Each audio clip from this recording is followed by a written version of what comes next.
Politika në Shqipëri po kalon një kohë shumë të vështirë. Kjo për shkak të akuzave që janë ngritur për kryeministrin dhe gjithë aleatët e tij, të cilët zotërojnë pushtetin në Shqipëri prej shumë vitesh. Avokati i njohur Spartak Ngjela ka komentuar situatën politike në vend, ndërsa ka shpërthyer në akuzat të forta ndaj kryeve kryesor të politikës shqiptare, veçanërisht ndaj kryeministit Edi Rama dhe ish-kryeministit Sali Berisha.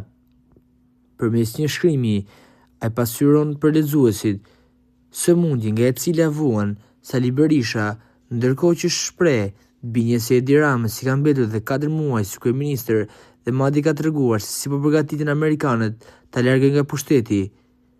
Sipas tij, Berisha është një politikan që nuk ka më mbështetje në Shqipëri, pra shqiptarët e kanë shpallur atë non grata.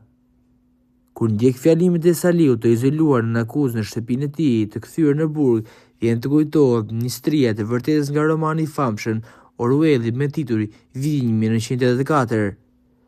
Edhe Saliu nga shtëpia e tij e konsideronte si ministrinë së vërtetës Partinë Demokratike. Por duket që Saliu është një jo person, pra vuan nga mendja. Saliu tashmë është një jo person, por nuk e kupton dot, sepse frika e arrestit e ka degdisur në delirin sa i po drejton revolucionin për përmbysjen e Edi Ramës. Në fakt, është frika e akuzës si konflikti i brendshëm i tij që i ka nxitur delirin në udhëheqësit e revolucionit kundër Edi Ramës. Kuptohet që Saliu është me frikë dhe po vuan nga një gjendje e rëndë në trurin e tij.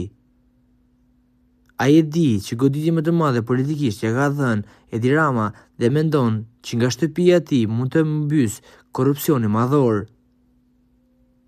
Frika është ndaj Amerikës, prandaj edhe mosha e tij e ka bërë që të harrojë gjërat më të rëndësishme që janë përhapja e demokracisë në Shqipëri. Çfarë mendimi keni ju për të ngjarje? Komentoni mendimin tuaj dhe mos harroni të shtypni butonin subscribe për të mos humbur asnjë video të re rreth kanalit ton. Ju faleminderit.